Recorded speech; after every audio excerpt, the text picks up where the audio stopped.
وبرکاتہ۔ الحمدللہ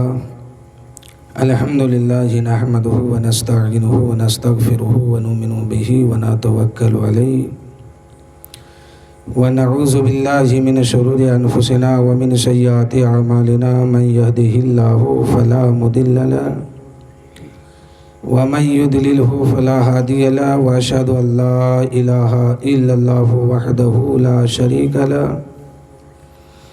واشهد ان محمدا عبده ورسوله اما بعد فاعوذ بالله من الشيطان الرجيم بسم الله الرحمن الرحيم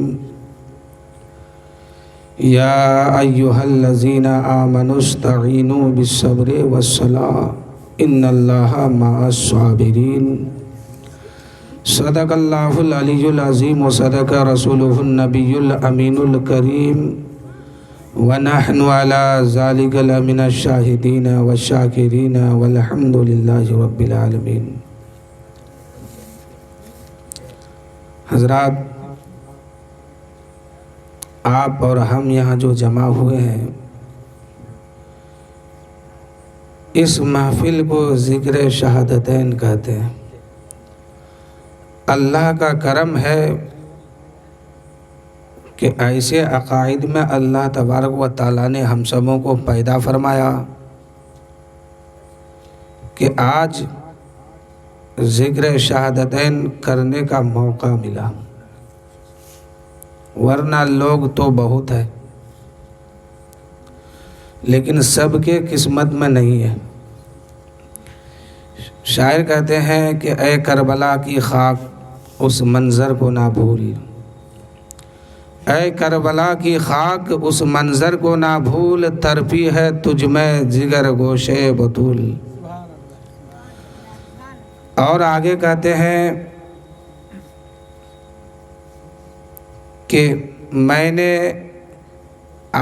ہیں کہ ہو سکے تو لائیے دونوں جہاں میزان میں، کل میزان عمل پر لوگ جب جمع ہوں گے، ہر انسان کا نام اعمال اس پہ رکھا جائے گا۔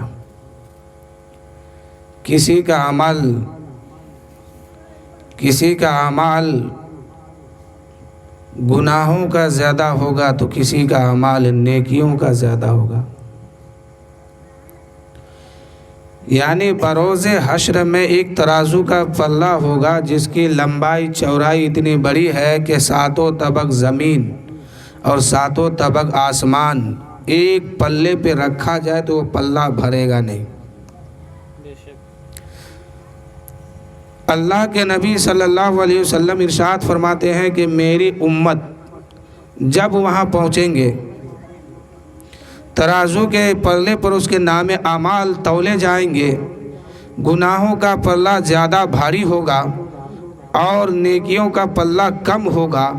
اس وقت جو میری امت مجھ میں درود پڑھی ہے، وہ درود شریف اٹھا کر میں اس کے نیکی والے پلوں پہ رکھوں گا، وہ پلہ بھر جائے گا۔ یعنی اسی ترازو پر ہر ایک انسان کو جانا ہے اور اپنا نام اعمال نکال کے دینا ہے۔ اب جس کے عمل اچھا ہو، وہ زیادہ اگر ہو تو وہ اوپر کی طرف اٹھے گا۔ دنیا میں ترازو کا حال یہ ہے کہ زمین کے اوپر جو رکھتے ہیں تو اس کا حال یہ ہے کہ نیچے کی طرف جائے تو زیادہ وزن کا لاتے ہیں، لیکن میدان محشر کا نقشہ کچھ اور ہوگا، جب اوپر کی طرف اٹھے گا وزن زیادہ ہوگا۔ تو اسی نبی کریم صلی اللہ علیہ وسلم کی بارگاہ میں جھوم کر درود شریف پڑھی۔ اللہم صلی علی سیدنا شفیعنا حبیبنا مولانا محمد معدن الجود والکرم بارک وسلم صلو علیہ صلاۃ و سلام علیک یا رسول اللہ صلی اللہ تعالیٰ علیہ وسلم۔ شاعر کہتے ہیں کہ ہو سکے تو لائیے دونوں جہاں میزان پر، میں نے ایک سجدہ زمین کربلا سے لے لیا۔ ہو سکے تو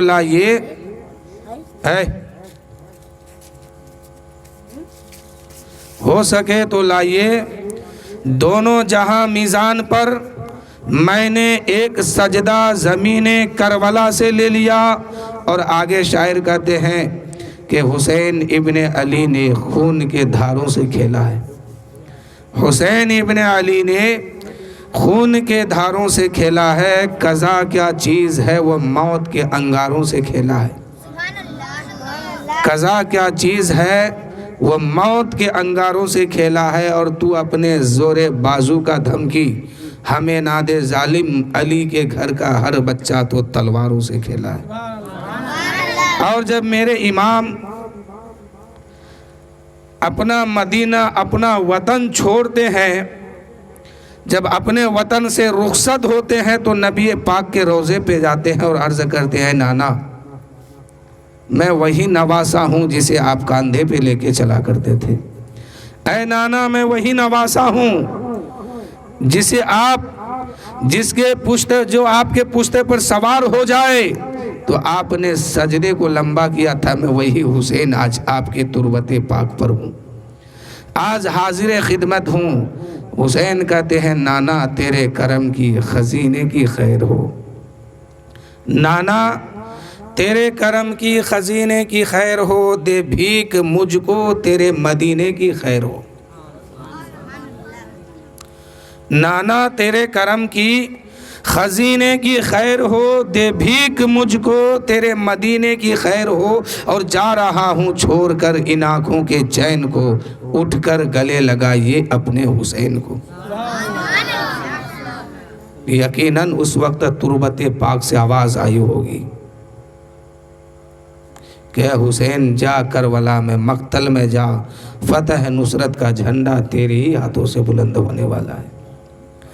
اللہ تعالیٰ نے قرآن مقدس میں ارشاد فرمایا ان اللہ مع الصابرین، یا وَاسْتَعِينُوا بِالصَّبْرِ وَالصَّلَاةِ، ان اللہ مع الصابرین، اے لوگو صبر اور صبر سے اور نماز سے مدد مانگو، اللہ صابروں کے ساتھ ہے۔ قرآن میں جتنی آیت آئی اس میں تو لوگ عمل کرتے ہیں، لیکن ایک آیت ہے کہ ان اللہ مع الصابرین، ہے کوئی اس آیت پر عمل کرنے والا؟ اس آیت پر عمل کرنے سے پہلے بیٹے کو قربان کرنا ہوگا، اس آیت پر عمل کرنے سے پہلے اپنا وطن بھی چھوڑنا ہوگا، اپنا گھر بھی چھوڑنا ہوگا، اپنا در بھی چھوڑنا ہوگا۔ اللہ فرماتا ہے ان اللہ مع الصابرین، ہے کوئی اس آیت کریمہ پر عمل کرنے والا؟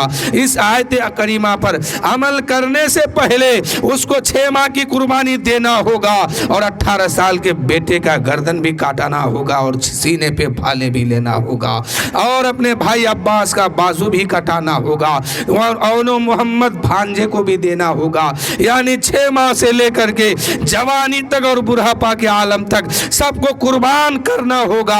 حسین کھڑا ہو جاتے ہیں، کہتے ہیں مولا میں تو عمل کروں گا اس آیت پر۔ یہی وجہ ہے کہ امام حسین کربلا میں جاتے ہیں، مقتل میں میرا امام ہے اور آیت تطہیر پر عمل ہو رہا ہے، میرے حسین فرماتے ہیں اے مولا اس اسلام کے خاطر میں نے 6 ماہ کی قربانی دینے کے لیے تیار ہوں، علی اکبر 18 سال کی جوانی دینے کے لیے تیار ہے، میرا بھائی عباس بازو دینے کے لیے تیار ہے، میرا بھانجا اونو محمد قربان ہونے کے لیے تیار ہے۔ اللہ نے فرمایا ان اللہ مع الصابرین، بے شک صبر کرنے والوں کے ساتھ اللہ ہے۔ تو صبر کرنے کا صبر کا مطلب یہ ہوتا ہے کہ انسان کا ہاتھ کاٹ لیا جائے اف تک نہ کرے، انسان کے سامنے اس کے بیٹے کے گلے پر چھری چلا دیا جائے اف تک نہ کرے، انسان کے سامنے اس کے بہن اور بیٹی کی چادر تطہیر کو چھین لیا جائے لیکن وہ اف تک نہ کرے، انسان کے سامنے اس کا گھر قربان کر دیا جائے، گھر کا گھر لوٹ لیا جائے، وہ اف تک نہ کرے۔ ایک ہی شخص تھا،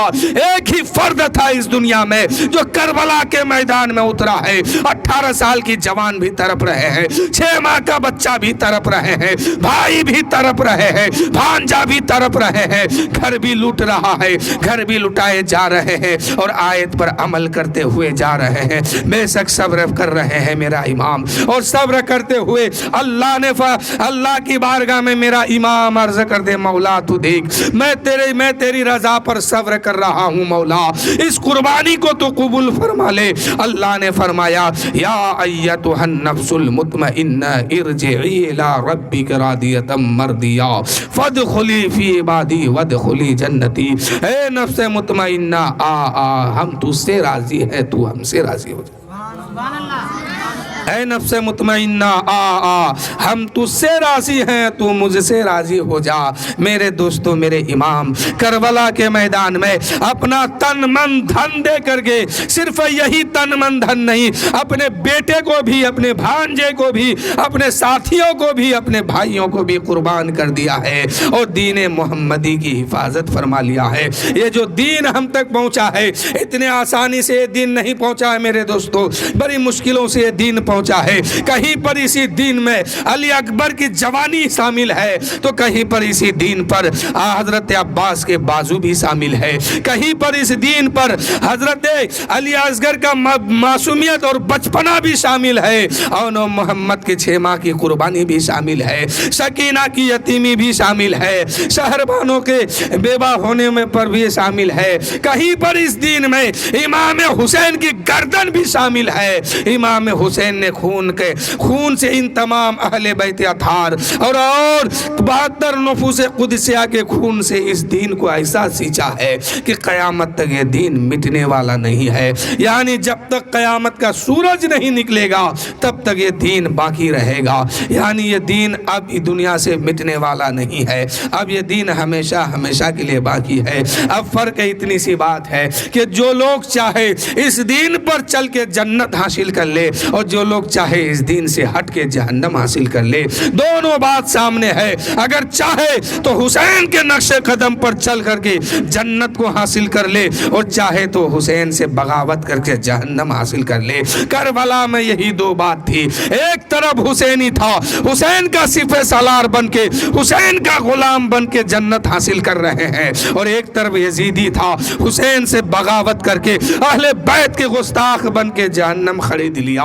جہنم حاصل کر لیا۔ میرے دوستو، آج جو دین ہم تک پہنچا ہے، اس دین کی قدر کرو میرے دوستو، ورنہ کل جب ہم اس دنیا سے چلے جائیں گے پھر ہمیں کوئی موقع نہیں ملے گا، پھر وہاں پر سزا اور جزا دونوں سامنے ہے۔ اگر دین پر عمل کر کے گئے ہیں، شریعت پر عمل کر کے گئے ہیں، نماز پنجگانہ ادا کر کے گئے ہیں، تو قبر نہیں وہ جنت ہوگی، اور اگر عمل کر کے نہیں گئے ہیں، نماز ادا نہیں کیے ہیں، دین پر نہیں چلے ہیں، صراط مستقیم سے ہٹ گئے ہیں، تو قبر نہیں جہنم کے باغوں میں سے، جہنم کے گڈھوں میں سے گڈھا ہوگی۔ اس لیے میرے دوستو، یہی دنیا ہے، اسی پر آزمائش ہے، اسی پہ عمل کر لو۔ اگر عمل کر کے جاؤ گے تو قبر جو ہے وہ قبر نہیں بلکہ جنت کے باغوں میں سے ایک باغ ہوگی، اور اگر عمل کر کے نہیں جاؤ گے تو قبر جو قبر نہیں، وہ مٹی کا گھر نہیں، صرف وہ مٹی کا کوئی گھر نہیں، کھلونا نہیں، وہ جہنم کے گڈھوں میں سے گڈھا بن جائے گا۔ ہر انسان سے اس کے قبر کہتی ہے کہ مجھ میں آنے والے ہو تم، تیاری کر کے آؤ، چاہے تو جیسے آؤ گے ویسے میں تم سے سلوک کروں گی، میں جنت کے کیاریوں میں سے کیاری ہوں یا جہنم کے گڈھوں میں سے گڈھا ہوں، جیسا آؤ گے کر کے ویسا پاؤ گے۔ تو میرے دوستو، امام علی مقام رضی اللہ تعالیٰ عنہ 10ویں محرم کو کربلا میں ہے، یعنی 2 محرم الحرام کو میرا امام کربلا کے میدان میں پہنچے ہیں، مقتل میں میرا امام پہنچے ہیں۔ حر بن ریاحی نے 1000 فوج لے کر کے حسین کا گھیراؤ کیا ہے، اور حر بن ریاحی نے کہا اے میرے امام ہم آپ کو نہیں جانے دیں گے، اے میرے امام ہم آپ کو نہیں چھوڑیں گے۔ میرے امام کے دل میں یہ بات اثر کر گئی۔ حر بن ریاحی نے کہا تھا اے میرے امام میں آپ کو نہیں جانے دوں گا، میں آپ کا ساتھ نہیں چھوڑوں گا، میں آپ کو نہیں چھوڑوں گا۔ امام حسین نے اس بات کو دل میں لے لیا اور جب مقتل کا کربلا کا دن آیا ہے اور حر بن ریاحی نے 1000 فوج لے کے گھراؤ کیا ہے، 2 محرم الحرام کو کربلا کے میدان میں میرا امام پہنچے ہیں، 2 محرم الحرام کو گپ ہوتی ہے، بات ہوتی ہے، 2 کے بعد 3 میں 4 5 6 7 تک گفتگو کا سلسلہ جاری رہا۔ حر بن ریاحی سپہ سالار بن کے آیا تھا، فوجوں کا مالک بن کے آیا تھا، 1000 فوج لے کے آیا تھا، فوجوں کو چاروں طرف سے گھراؤ کر دیا۔ اس کے بعد کہا اے میرے امام، آپ یزید کے بیعت قبول کر لیجئے اور آپ کو زندگی کی خیرات مل جائے گی۔ لیکن امام حسین فرماتے ہیں ہرگز نہیں ہو سکتا ہے، میں کسی فاسق کو فاجر کے ہاتھ میں ہاتھ نہیں دوں گا۔ بات کرتے کرتے 7 محرم الحرام تک بات آئی۔ آخر میں حر بن ریاحی نے کہا اے میرے امام، آپ اپنا خیمہ دور لگائیے، ہم اپنا خیمہ دور لگاتے ہیں، اور رات کے اندھیری میں آپ اپنے اہل بیت اطہار کو اپنے ساتھ لے کے، اپنے ساتھیوں کو اپنے ساتھ لے کے یہاں سے نکل جائیے۔ یزید کے سامنے ہم بیان دے دیں گے کہ ان کے ساتھ کچھ بچے بھی تھے، کچھ عورتیں بھی تھی، اس لیے ان کا خیمہ دور لگایا تھا، میرا خیمہ دور تھا۔ رات کے اندھیرے میں حسین چلے گئے ہیں، ہم دیکھ نہیں پائے ہیں، آپ اپنا خیمہ دور لگائیے۔ امام حسین نے کہا اے حر بن ریاحی، اگر ہم یہاں سے چلے جائیں گے تو دین مٹ جائے گا، قرآن مٹ جائے گا، میرے نبی کا قانون مٹ جائے گا، شریعت ختم ہو جائے گی۔ اے حر بن ریاحی، میں سب کچھ برداشت کرنے کے لیے تیار ہوں، لیکن نانا کا دین مٹنے نہیں دوں گا، قانون مٹنے نہیں دوں گا، اللہ کی کتاب کو مٹنے نہیں دوں گا۔ اب یہ 7 محرم الحرام کے بعد عمر بن سعد کو ابن زیاد نے بھیجا۔ ابن زیاد نے کچھ باتیں کی، اس کے بعد 7 محرم الحرام کا دن سورج نکلتا ہے، اور کہا اے میرے امام، آپ یزید کی بیعت قبول کر لیجئے، نہیں تو آپ کو جنگ کرنا ہوگا، ہم سے لڑنا ہوگا۔ میرے امام فرماتے ہیں منظور ہے، لیکن بیعت نہیں کروں گا، یزید کے ہاتھ میں ہاتھ نہیں دوں گا۔ میرے دوستو، یزید کے ہاتھ میں میرے امام نے ہاتھ دینے سے انکار کیا۔ عمر بن سعد نے کہا کہ بند کر دو فاطمہ کے لالوں پر پانی۔ 7 محرم الحرام کا دن ہے، امام حسین کے خیمے میں نہ تو اب کھانا پہنچ رہا ہے، نہ تو پانی پہنچ رہا ہے۔ 7 کو بند ہے، 8 کو بند ہے، 9 کو بند ہے، 10 کو بند ہے، یعنی 3 دن 4 راتیں پانی بند تھا، اور کھانا بھی ساتھ بند تھا، اور مسافر بھی تھے۔ میرا امام مسافر بھی تھے، پردیس میں تھے میرا امام، کوفہ کے سرزمین پر میرا امام ہے، اور پانی کھانا سب بند ہو گیا۔ پھر کچھ بات چلنے لگی، عمر بن سعد ابن زیاد کے طرف سے اصرار ہوا، امام حسین کے طرف سے انکار ہوا۔ پانی تو بند ہے۔ 10ویں محرم الحرام کے دن آتا ہے، جب 9 محرم الحرام کو عمر بن سعد نے کہا کہ اگر آپ بیعت کرنے کے لیے قبول نہیں ہوتے، تیار نہیں ہوتے ہیں، ہاتھ پر ہاتھ یزید کا نہیں دیجیے گا تو ہم سے جنگ کیجیے۔ امام حسین نے فرمایا 1 رات مجھے دے دو، اس رات کی مہلت دے دو، وہ 9ویں تاریخ کی رات ہے، یعنی 10ویں شب 10 کی رات ہے، دن 9 کا ہے، رات 10 کا ہے۔ میرے امام فرماتے ہیں کہ کچھ مہلت دے دو۔ عمر بن سعد نے کہا ٹھیک ہے۔ تو امام حسین فرماتے ہیں کہ آج مہلت دو، کل جو ہوگا دیکھا جائے گا۔ ایک نعرہ میرے امام نے اور لگایا تھا، وہ نعرہ یہ تھا کہ عمر بن سعد نے جب کہا کہ اگر آپ ہاتھ نہیں دیں گے تو پھر آپ جنگ کے لیے تیار ہو جائیے، تو میرے امام نے فرمایا کہ مجھے یزید کے پاس جانے دو، مجھے یزید کے پاس جانے دو، میں سامنا ہو کے بات کر لوں گا اس سے۔ لیکن عمر بن سعد کے سامنے لالچی تھا، حکمرانی تھا، حکومت تھی۔ عمر بن سعد نے تیار نہیں ہوا۔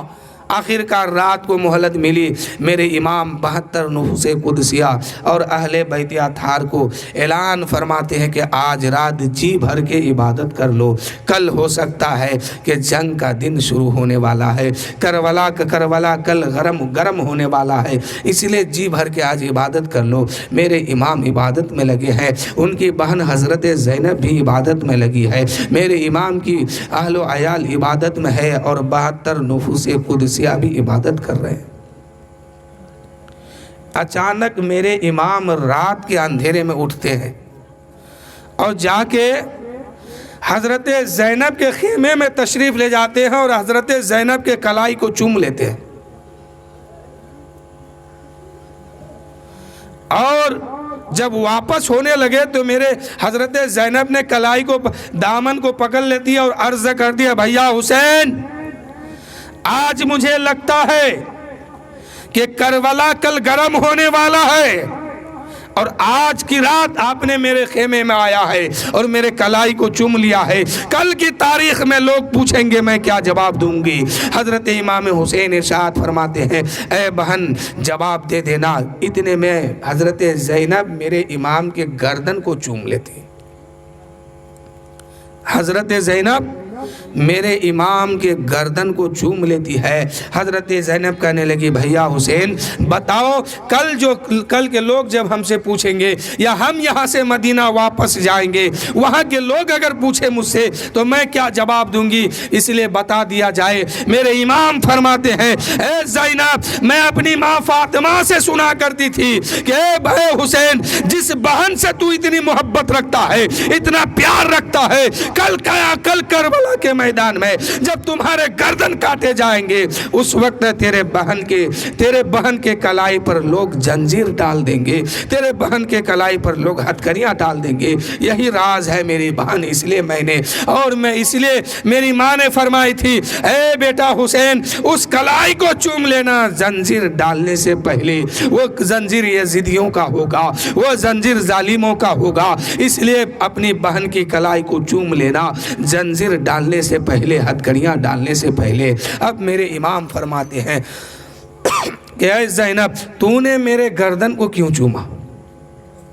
حضرت زینب عرض کرتی ہے، اے بھیا حسین، جس ماں نے تمہیں سبق دیا ہے وہی ماں نے مجھے بھی سبق دیا ہے۔ ماں فاطمہ فرماتی ہے، اے بیٹی زینب، جس بھائی کو تو اتنا چاہتی ہے، اتنی محبت ہے تم دونوں میں، کل تمہارے بھائی کو کربلا کے میدان میں اسی گردن پر خنجر چلا دیں گے، اس کے گردن کو اتار دیں گے۔ یزیدیوں نے ان پر اتنا ظلم ڈھائے گا کہ ان کے بچوں کو بھی شہید کر دے گا، ان کے گلے کو بھی کاٹ لے گا، گردن کو بھی کاٹ لے گا۔ لیکن اے زینب، اس وقت تو بھی وہاں موجود ہوگی، لیکن گردن کٹنے سے پہلے اپنے بھائی کے گردن کو چوم لینا۔ یہی راز ہے میرے دوستو۔ اب میرے امام رضی اللہ تعالیٰ عنہ صبح سویرے اٹھتے ہیں، کیا دیکھتے ہیں کہ یزیدیوں کے طرف سے جنگ کی تیاری ہے، اور عمر بن سعد نے کہا، اے لوگوں تیار ہو جاؤ جنگ کے لیے۔ عمر بن سعد نے امام حسین کے طرف سب سے پہلا تیر پھینکا،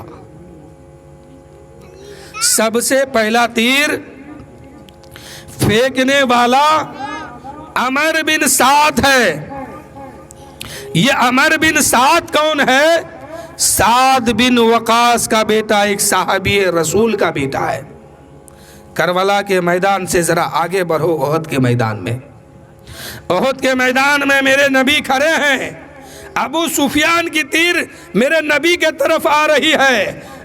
عمر بن سعد، سعد بن وقاص میرے نبی کے سامنے کھڑے ہو جاتے ہیں، اور ابو سفیان کی تیر جو نبی کے طرف آ رہی ہے، حضرت سعد بن وقاص اپنے سینے میں لے لیتے ہیں اور سینے سے اس تیر کو روکتے ہیں۔ ابو سفیان کی تیر آ رہی ہے اور حضرت سعد بن وقاص اس تیر کو روکتے ہیں، اور میرے نبی صلی اللہ علیہ وسلم حضرت سعد بن وقاص کے ہاتھ میں اپنے ہاتھ سے اٹھا کے تیر دیتے ہیں اور ارشاد فرماتے ہیں اے سعد بن وقاص تیر چلاؤ دشمن کے مقابلے کے لیے، مقابلوں میں تیر چلاؤ، تجھ پہ میرے ماں باپ قربان۔ ذرا دیکھو میرے دوستو، سعد بن وقاص عمر کا باپ ہے، جنتی ہے، احد کے میدان میں رسول پر ہر آنے والے تیر کو روکتے ہیں، اسی کا بیٹا عمر ہے جو میدان کربلا میں سب سے پہلا تیر حسین کے طرف پھینکا ہے اور آواز دیا ہے اے یزیدیو گواہی دینا کہ یزید کے سامنے جا کے کہنا کہ حسین کے طرف سب سے پہلا تیر عمر بن سعد نے پھینکا ہے۔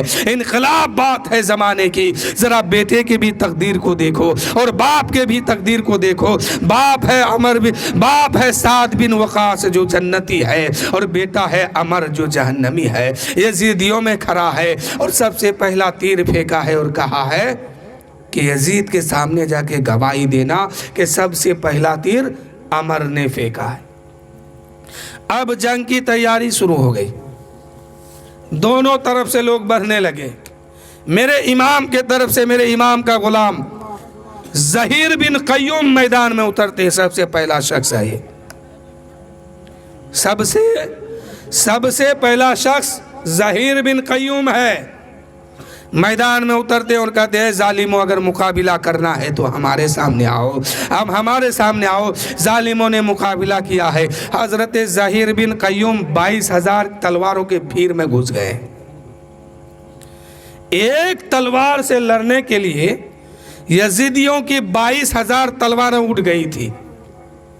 حضرت زہیر بن قیوم میدان میں اترے اور کئی سو یزیدیوں کو فینار جہنم کر دیا تو عمر نے کہا اے یزیدیوں تم کیا سمجھتے ہو کہ اکیلے ان سے مقابلہ کر لو گے؟ یہ حسین کے طرف سے آیا ہوا شیر ہے، یہ حسین کے طرف سے آیا ہے، اس سے اکیلے مقابلہ کبھی مت کرو، اس سے اکیلے مقابلہ کرو گے تو تاریخ شکست کھا جائے گی اور 22,000 تلواریں ٹوٹ جائے گی اور حسین کی ایک تلوار جگمگانے لگے گی، اس لیے چاروں طرف سے حملہ کرو۔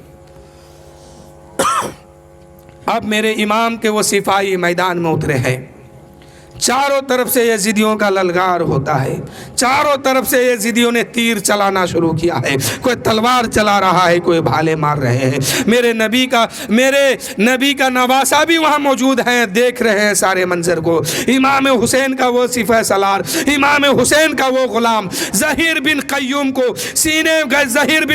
کے سینے میں تیروں کی بارش ہو جاتی ہے اور حضرت زہیر بن قیوم زمین پر گرتے ہیں، آواز دیتے ہیں میرے امام میری خبر لیجئے، میرے امام میری خبر لیجئے، آخری وقت ہے۔ میرے امام فرماتے ہیں مت گھبرانا میرے غلاموں میں آ رہا ہوں، مت گھبرانا میرے غلاموں میں آ رہا ہوں۔ میرے دوستو، میرے امام وہاں پر تشریف لے جاتے ہیں اور زہیر بن قیوم کو اپنے کاندھے پہ اٹھاتے ہیں، اپنے خیمے کے سامنے لا کے رکھتے ہیں۔ جو ہی خیمے کے سامنے لا کے رکھتے ہیں، حضرت زہیر بن قیوم ارشاد فرماتے ہیں اے میرے امام، میرے دوست مسلم بن اوسجا کو بلا دو، میں ان سے کچھ بات کرنا چاہتا ہوں۔ میرے امام نے مسلم بن اوسجا کو بلایا ہے، اپنے ساتھیوں سے فرماتے ہیں جاؤ مسلم بن اوسجا کو بلا کے لاؤ۔ مسلم بن اوسجا وہاں پر تشریف لے جاتے ہیں۔ حضرت زہیر بن قیوم ارشاد فرماتے ہیں اے میرے دوست مسلم بن اوسجا، مجھ سے ایک وعدہ کرو، میں دنیا سے جا رہا ہوں، اگر تم دنیا میں موجود رہے تو مجھ سے وعدہ تو کر کے گزر جاؤ۔ اگر آج میرے امام کو وقت آ گیا ہے، آج میرے امام پر وقت آ گیا ہے، آج میرے امام کا گلا کٹنے سے پہلے، گردن کٹنے سے پہلے اپنی گردن دے کر کے میرے امام کے شان کو بچا لینا اور اعلان کرنا اے لوگو ہم رسول اللہ کے سپاہی ہیں، ہم رسول اللہ کے غلام ہیں، ہم رسول کونین کے غلام ہیں، آج دین کو جھکنے نہیں دیں گے۔ حضرت مسلم بن اوسجا نے وعدہ کیا ہے۔ ادھر زہیر بن قیوم دم توڑتے ہیں، اسی کربلا کے میدان میں جام شہادت نوش فرماتے ہیں۔ اس کے بعد حضرت مسلم بن اوسجا میدان میں آتے ہیں۔ حضرت مسلم بن اوسجا جب میدان میں آئے اور لڑنے لگے تو یزیدیوں میں سب سے بڑی کمی کیا تھی وہ جانتے ہیں؟ یزیدیوں میں نامرد تھا لوگ، جتنے بھی یزیدی تھا 22,000 لشکر لے کے آیا تھا لیکن سب کے سب نامرد لوگ تھا۔ کیوں کہ حسین کے طرف سے ایک تلوار آگے بڑھتی ہے اور یزیدیوں کے طرف سے ایک تلوار کے مقابلے میں 22,000 تلواریں ٹوٹتی ہے۔ ایک آدمی سے اگر 2 آدمی مقابلہ کرے تو 2 آدمی جو ایک طرف ہے، ایک آدمی ایک طرف ہے، تو مرد کہلائے گا اکیلا جو شخص ہے، اور جدھر 2 آدمی ہے وہ مرد نہیں کہلائے گا، وہ نامرد ہے۔ اور یزیدیوں میں کیا تھا کہ امام حسین کا ایک سپاہی میدان میں اترتے ہیں تو یزیدیوں کے طرف سے 20,000 22,000 لوگ اتر جاتے ہیں۔ زہیر بن قیوم کے بعد مسلم بن اوسجا جب میدان میں آئے تو پھر جو ہے کم سے کم 20,000 لوگ ان کے مقابلے میں آ گئے، اور 20,000 کے بیچ میں حسینی تلوار جگمگا رہی ہے، اور حسین کی تلوار جگمگا کر کے کئی سو لوگوں کو فنار جہنم کیا ہے۔ اس کے بعد مسلم بن اوسجا کو ظالموں نے ایسا وار کیا ہے کہ مسلم بن اوسجا زمین پر گر جاتے ہیں، اور میرے امام کو آواز دیتے ہیں، میرے امام میرے دوست کو بلا دو۔ یعنی جنگ کا طریقہ یہ تھا، ایک شہید ہونے کے لیے جاتے ہیں، اپنے دوست کو تیار کر لیتے ہیں کہ میرے بعد تو اترنا، میرے بعد تو اترنا۔ سب اترنے کے لیے تیار تھے۔ یہ جو 72 نفوس قدسیہ آپس میں اس بات پر مطمئن تھے کہ کوئی پیچھے نہیں ہٹنے والے ہیں، سب آگے بڑھنے والے ہیں۔ میرے امام سے اجازت مانگتے ہیں کہ میرے امام اجازت دو، میں آگے بڑھوں گا۔ حضرت مسلم بن اوسجا زمین پہ جب گر گئے ہیں آواز دیتے ہیں، میرے امام میری خبر لیجئے، میرے امام آپ کا غلام اس دنیا سے جا رہا ہے، ان کی خبر لے لو۔ حضرت امام حسین رضی اللہ تعالیٰ عنہ دوڑتے ہوئے جاتے ہیں، مسلم بن اوسجا کو اپنے کاندھے پہ اٹھا کے لاتے ہیں اور اپنے خیمے کے سامنے رکھتے ہیں۔ میرے امام بیٹھ جاتے ہیں اور اپنے جان پر مسلم بن اوسجا کے سر مبارک کو رکھ لیتے ہیں۔ مسلم بن اوسجا ارشاد فرماتے ہیں، اے میرے دوستو ادھر آؤ۔ انہوں نے اپنے دوست کو بلایا اور بلانے کے بعد ایک وعدہ کیا اور کہا کہ میرے دوست آج میرے امام پر وقت آ گیا ہے، آج میرے امام کو گردن دینے کی باری آ گئی ہے، آج میرے امام پر ایسا ظلم ڈھا رہا یزیدیوں نے، آج تم مجھ سے ایک وعدہ تو کر لو۔ مسلم بن اوسجا اپنے دوستوں سے کہتے ہیں، اے میرے دوستو آج مجھ سے ایک پیمانے وفا تو کر کے گزر جاؤ۔ ان کے دوست نے کہا، ہاں میرے دوست میں سمجھتا ہوں، میں آپ کی بات سمجھ رہا ہوں۔ آپ کے جانے کے بعد آپ کی ایک بی بی اس کربلا کے میدان میں ہے، آپ کے ایک بچے اس کربلا کے میدان میں ہے، ہم ان دونوں کی حفاظت کریں گے۔ مسلم بن اوسجا ارشاد فرماتے ہیں، کہتے ہیں تم نے غلط سمجھا ہے، نہ اس وقت مجھے بی بی یاد آ رہی ہے، نہ بچے یاد آ رہے ہیں۔ مجھ سے سن لو، اگر میرے جانے کے بعد تم زندہ رہے تو میرے حسین کے گردن دینے سے پہلے اپنی گردن سے گردن بلیاری کرتے چلے جانا اور میرے حسین کی عظمت کو بچا کے اعلان کر دینا، اے لوگوں دیکھو ہم حسینی ہیں، حسینی ہے، اور حسینی جہاں بھی ہوگا عظمت حسین کو گھٹنے نہیں دے گا، پرچم حسین کو گھٹنے نہیں دے گا۔ میرے دوستو مسلم بن اوسجا ارشاد فرماتے ہیں کہ آج میرے امام پر کوہن کی بادل اور ظلم کی بادل چھانے والی ہے، لیکن میرے دوستو اگر میرے امام پر وقت آ گیا اور مصیبتوں کا پہاڑ ٹوٹ پڑا، اور پہاڑ اگر ٹوٹ گیا تو اس پہاڑ کو ٹوٹنے سے پہلے اپنی گردن سے میرے امام کے گردن سے بلیاری کرتے ہوئے چلے جانا، اپنی جان دے دینا، اپنی گردن دے دینا، لیکن میرے امام پر آنچ آنے مت دینا۔ اور مسلم بن اوسجا اتنے کہنے کے بعد دم توڑ دیتے ہیں، جام شہادت پی لیتے ہیں، اور مسلم بن اوسجا کا سر جو ہے میرے امام کے گود میں ہے، اور ادھر میرے امام کے خیمے سے ایک 8 یا 10 سال کا بچہ اپنے کمر میں ننھی سی تلوار لگا کر میدان کے طرف بھاگ رہے ہیں، اور میرے امام کی نظر اس بچے پر پڑتی ہے۔ میرے امام فرماتے ہیں، اے میرے صحابیوں، اے میرے ساتھیوں ذرا جلدی کرو، وہ کس کا لال ہے جو کربلا کے میدان میں بھاگ رہا ہے، کربلا کے میدان میں جا رہا ہے۔ ساتھیوں نے اس بچے کو پکڑ کے لایا ہے، میرے امام کے سامنے ہے۔ میرے امام فرماتے ہیں، بیٹا تو کہاں جا رہا ہے؟ بچے نے کہا، عظمت حسینی پہ جان دینے جا رہا ہوں۔ ذرا دیکھیے 8 یا 10 سال کا بچہ ہے، اس میدان میں اترتے ہیں جہاں پر گردنیں کٹ رہی ہے، بازو کٹ رہے ہیں، سینے پہ تیر آ کے گر رہا ہے، بچہ اپنی آنکھوں سے دیکھ رہا ہے، اس کے باوجود بھی میدان میں اترتے ہیں۔ میرے امام فرماتے ہیں اے بیٹا تو کہاں جا رہا ہے؟ بچے نے کہا عظمت حسینی پہ جان دینے جا رہا ہوں۔ میرے امام نے فرمایا اے بچہ کس نے تجھے بھیجا؟ کہا بچے نے کہا میری مقدس ماں نے مجھے بھیجا ہے۔ کہا کس کا لال ہے تو؟ بچے نے کہا میرے آقا میں بتا دوں میں کس کا لال ہوں؟ میرے امام نے فرمایا ہاں میرے لال بتا تو کس کا بیٹا ہے؟ وہ بچے نے کہا یہ جس باپ کی گردن تمہارے جانوں میں پڑی ہوئی ہے میں اس مسلم بن اوسجا کا بیٹا ہوں، اور میرے باپ کی روح مجھ سے کہہ رہی ہے بیٹے جب باپ نہیں رہا تو بیٹا رہ کے کیا کرے گا؟ جا محمد اور آل محمد پہ جا کے قربان ہو جا۔ اے میرے دوستو وہیں سے فطرت نے آواز دی اے میرے امام آج ایک بچہ میدان میں جا رہا ہے تو اسے بچانے کے لیے آپ آواز دیتے ہیں، لیکن میرے آقا حسین کل جب تمہارے سکینہ پر لوگ تھپڑ اٹھائیں گے تو کوئی نہیں ہوگا جو تیرے بیٹی کو بچانے کا آواز دے گا، کوئی تیری بیٹی کو بچانے کے لیے سامنے نہیں آئے گا۔ لیکن میرے دوستو میرے امام کا طریقہ تو دیکھیے، ایک بچہ جا رہا ہے تو اسے بچانے کی آواز دے رہے ہیں، لیکن میرے امام جب شہادت کا جام پی لیں گے اور اس کے بعد میرے امام کی بیٹی سکینہ پر لوگ تھپڑ اٹھائیں گے، کوئی بچانے والا نہیں ہے، کوئی مددگار نہیں ہے اس کوفہ کے میدان میں۔ میرے دوستو بات بہت آگے جا رہی ہے، آپ لوگ 1 گھنٹہ 1.5 گھنٹہ جتنا دیر آپ سن سکیں گے سنیے، انشاءاللہ میں سناؤں گا۔ حضرت امام حسین کے گود میں مسلم بن اوسجا جب دم توڑ دیتے ہیں، میرے امام ایک بار میدان میں پھر آتے ہیں اور آگے حل من مغیثی یغثنا کا ایک نعرہ لگاتے ہیں کہ ہے کوئی پاک روح جو حسین کی مدد کرے۔